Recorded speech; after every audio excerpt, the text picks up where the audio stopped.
continue to promote that anti-Semitism, who boycotted this speech because of anti-Semitism. To have President Herzog come and deliver those remarks were incredibly powerful, incredibly timely, and incredibly necessary. We always need to continue to promote this great, strong bond. And as I turn it over to our whip, I do want to point out that one of the special parts of that speech, and it's really how President Herzog opened up, about how special it was to him personally, because his father had spoken from that same podium. And from what we've looked at, this may be the first time ever that a father and son, president of a country, have both spoken to a joint session of Congress. And no better person to make that history than the president of Israel. So a very, very special day. And with that, let's turn it over to our great whip, Tom Emmer. Thank you, Steve. The takeaway from President Herzog's address was clear. For 75 years, Israel has been and will continue to be our strongest and most important ally in the Middle East. Now, it's past time for the Biden White House and his fellow Democrats to start acting like it. The fact that a number of House Democrats boycotted today's address is ridiculous. And the fact that 10 House Democrats refused to agree that Israel is not a racist state is completely inexcusable. If recent events have shown us anything, it's that the Democrats have solidified their position as the anti-Israel party. Look no further than earlier this year when the House voted to remove Ilhan Omar from her post on the House Foreign Affairs Committee for repeated anti-Semitic comments. Guess how many Democrats supported the resolution? Not a single one. Meanwhile, the world saw headlines about President Biden dragging his feet on meeting with Prime Minister Netanyahu, calling Israeli officials extremists and appeasing our adversaries like Iran and China. Let me be clear. Any anti-Israel rhetoric or action will never and will not be tolerated so long as House Republicans are in the majority. Yesterday, we sent a resounding message that anti-Semitism will not be given any oxygen on our side of the aisle. And today, by welcoming President Herzog to the Capitol, we reminded the world of the unbreakable alliance the United States and Israel share. I can only hope that the Biden White House and Democrats in Congress will eventually join us in our resolve to stand with Israel without hesitation. With that, the chair of our Foreign Affairs Committee, Mike McCall. Thank you. What a historic day for the alliance between the United States and Israel to hear from President Herzog when he said, when the United States is strong, Israel is stronger. When Israel is strong, the United States is more secure. I couldn't agree with that statement more. And I look back at the debate. I managed the floor resolution yesterday talking about anti-Semitism and racism and hatred. And I couldn't help but go back to my father's generation, the greatest generation, World War II. My father was a bombardier, bombed the Nazis.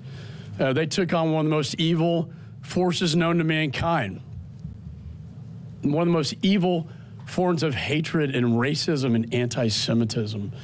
And they defeated it. And out of the ashes of that war, that became the state of Israel. 2,000 years in exile, returning to Jerusalem, that's what Israel means to me. It was created because of anti-Semites, because of racism. And to see members in this Congress engage in that conduct, the very conduct that the greatest generation defeated, is absolutely disgraceful. And it's offensive to not only to every Jewish member here and member of Congress, but to everyone that calls themselves an American that stands up to this. It has no place in Congress, has no place in America, has no place in the world. I'm proud that our committee passed a special envoy for the Abraham Accords, because that will lead to true peace in the Middle East. And I introduced a resolution when it comes to Iran. As our special envoy, Mr. Malley, is under investigation, the top negotiator for the nuclear Iran deal. But as that's taking place, we will put onto the floor a resolution that states that it shall be the official policy of the United States that a nuclear Iran is not acceptable, period. Full stop. That is where Republicans stand. I think that's where most members of Congress stand. And as Ronald Reagan said, peace through strength. It is through our strength and our alliance with Israel and our military economic cooperation that will truly bring peace in the Middle East. Thank you. And with that, I want to recognize our esteemed chair of the Middle East Subcommittee, Mr. Joe Wilson. And ladies and gentlemen, it's really important for me to be here today because actually I was born with an appreciation of people of Jewish faith. I was born in the holy city of Charleston, South Carolina, which at the time of the American Revolution had the largest Jewish population in the New World. The very first Jewish American elected official was the Provincial Assembly of South Carolina. That's the heritage I came from, so it was clear to me to work with my fellow Republicans as Democrats were blocking the ability of enhancing the missile defense capability of Israel. Republicans stood firm and forced a vote to provide for the additional defense. We are, Israel and America, working together in the global competition between dictators, which are rule of gun, opposing democracy's rule of law. And we will face dictator Putin, Xi, and Khomeini. And with this, also, we have legislation pending, proof of Republicans, and we are asking Democrats, too, to work together to promote the Abraham Accords. We have another legislation that provides for the future of warfare, working together. And then I was really grateful on May 14, 2018, to lead the House delegation for the opening of the U.S. Embassy in Jerusalem. For 30 years, it had been delayed. And it had been stated that we could not open our embassy in the capital because it would cause dislocation throughout the Middle East. President Donald Trump said, no, promises made, promises kept. He did it. Republicans will keep the promises, promises kept, and promises made. Thank you. Amen. We'll now hear from David Kustoff from Tennessee. Thank you, Madam Chair. I really appreciate Speaker McCarthy inviting President Herzog to give an address to a joint session of Congress. But it's truly unfortunate that just a few days before this historic event, we had one of our colleagues on the other side of the aisle while addressing a group refer to Israel as a racist state. I can't get inside her heart. I don't know whether she was pandering or whether that's something that she truly believed. But you cannot walk those statements back. Amen.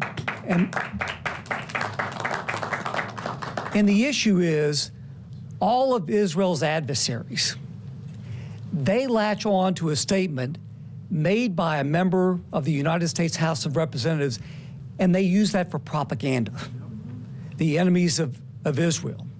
So I was really proud when my colleague August Pfluger and Max Miller and I led a resolution that Mr. Pfluger authored that said three very simple things. It said that Israel is not a racist state. It says that the United States condemns all forms of anti-Semitism. And three, that we, the United States, remain a staunch ally of Israel.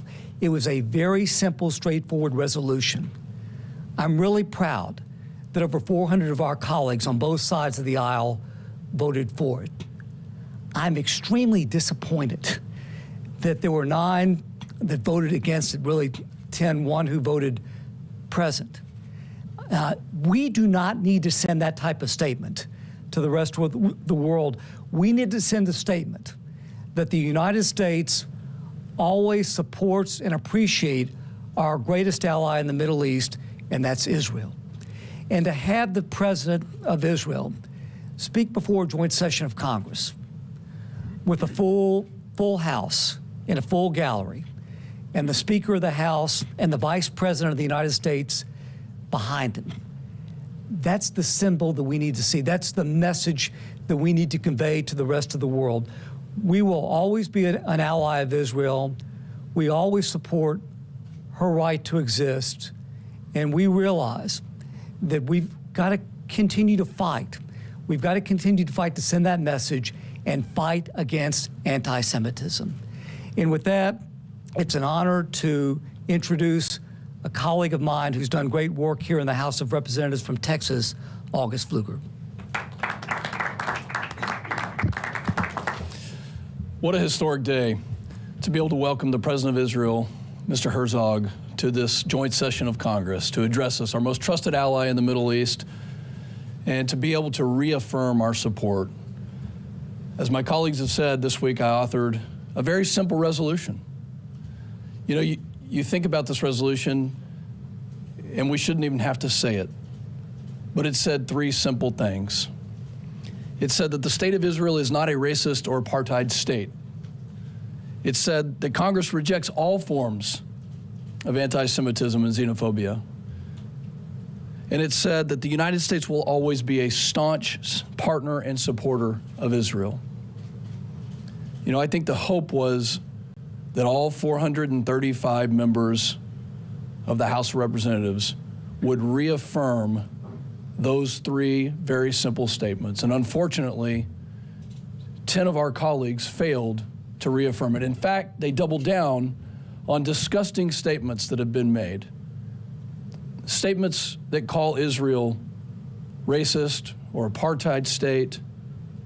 Statements that don't reflect the thoughts, the hearts, the emotions of Americans in our support of Israel. And folks, unfortunately, the veneer is ripped off. That this radical, liberal, progressive side of the Democrat Party has hijacked the administration. They've hijacked the platform. We need the Democrat Party to stand up against that, and unfortunately, they're not doing that. And it's not just on this issue, it's on many other issues. But I'm proud to stand with my colleagues here and throughout the rest of the U.S. House of Representatives, proud to stand with Republicans to reaffirm our support for Israel, to tell the world that we will push back on Iran, the largest state sponsor of terror, to tell the world that we support Israel and we support 75 years of statehood. In fact, we were the very first country to recognize Israel 75 years ago as a nation. And we will continue to push back on the radicalism that these 10 people in the House of Representatives failed to stand up for. It's an honor to stand with my colleagues here to reaffirm our support for Israel, to reaffirm our partnership. And with that, I'd like to welcome Max Miller, my good friend from Ohio. Thank you for having me today. As a freshman member in the first 6.5 months, I'd never imagined, as someone who's Jewish as well, and there's only 2 Jewish Republican members of Congress, myself and David Kustoff to my right, that I'd be working on 2 resolutions combating anti-Semitism. But that's the position that we've been put in by the Democrat Party, in my opinion, is that we have addressed it, we have held these individuals accountable, and now the American people can see it for what it is. And we see this happening on college campuses as well with BDS movements. And BDS and things of this nature is not just doing work with Jewish people, it's doing work with Israeli people. And as you heard the president say today, they represent everyone in the democracy of Israel. Whether you're Arab, whether you're Jewish, Christian, Muslim, they all sing together in harmony. And that is the true vision of Israel. And they are working to find a solution that works for them and the PLA and everyone else. But there is no one who wants more peace than the state of Israel. And just the most important ally and the only democracy in the Middle East, and it continues to fall under attack day by day. And that's why it is so important that we continue to stand strong and to not back down. And as I said, one of 2 Jewish Republican members, I know that David and I are never going to back down from being the loudest Jewish voices in Congress and always standing strong and tall for the Jewish people and the state of Israel. Thank you, and I bring back up Madam Chair? Ready to take any questions? Yes, sir. Thank you, Chairwoman Stefanik. One, there's been legislation introduced, one to prohibit federal contractors from engaging in BDS, and another that would strip federal funding from college campuses that tolerate anti-Semitism. When do you expect to bring those to the floor? And second, RFK Jr. is scheduled to appear before the Weaponization Committee tomorrow. Given what he has said about the Jews and COVID, and things like the Jews and Chinese are immune from COVID, shouldn't not be testifying and instead put someone else who has been censored during the pandemic? Well, House Republicans condemn all forms of anti-Semitism, whether it's statements of our colleagues, whether it's statements from any American, or whether it's BDS that's happening on our college campuses. We will work through the committee process to bring the legislation that you pointed out. It's going to work through the process, and I know that a number of my colleagues here are working on various initiatives to continue to strengthen the U.S.-Israel relationship and to continue rooting out anti-Semitism. But this is a problem in the Democrat Party. What are the parties of these individuals who have made anti-Semitic comments? Democrats. It is a problem in the Democrat Party. And that number has been growing. It was not only the last Congress, it was less than 10. Now it's up to 10 Democrats in the House who voted no on the resolution to condemn anti-Semitism. This is a problem for Democrats, and they need to speak out loudly and clearly. As I said in my opening remarks today, the silence has been deafening, not only from House Democrat leadership, but from the President of the United States. Yes, ma'am.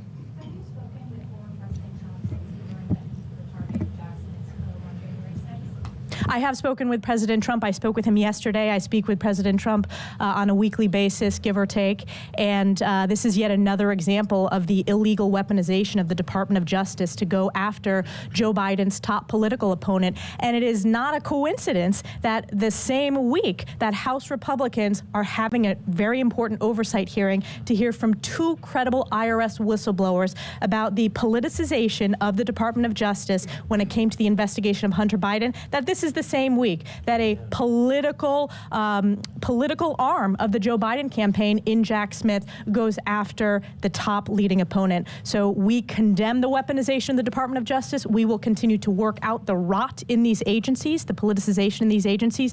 And I hope all of you in the press will focus on, again, the oversight and investigative work that House Republicans have led that have led to the realization that the Department of Justice politicized the investigation of Hunter Biden, as well as the egregious and I believe criminal entities of the multiple LLCs of foreign dollars flowed to the Biden family while Joe Biden was vice president. So yes, I spoke to President Trump. Mr. Foldy. It seems like there's a huge disconnect between what President Herzog was saying about Iran and the Biden administration. Can you talk about how House Republicans sort of view Iran potentially differently than Biden, Democrats, things like that? Well, we have very differences with the Biden administration and how they've approached Iran. And I believe that the Biden administration is just the Obama administration 2.0 when it comes to soft on Iran, not understanding that Iran is the gravest threat that Israel faces. We stand strongly with the state of Israel. And we understand and agree with President Herzog when he says we know that Iran is pursuing a nuclear weapons capability, not for peaceful purposes, but this is, Iran is a country that doesn't want to even recognize Israel's right to exist. So we will continue to fight back against any attempt by the Biden administration to continue to allow Iran this pathway towards nuclear weapons capabilities. Thank you, everybody. Thank you.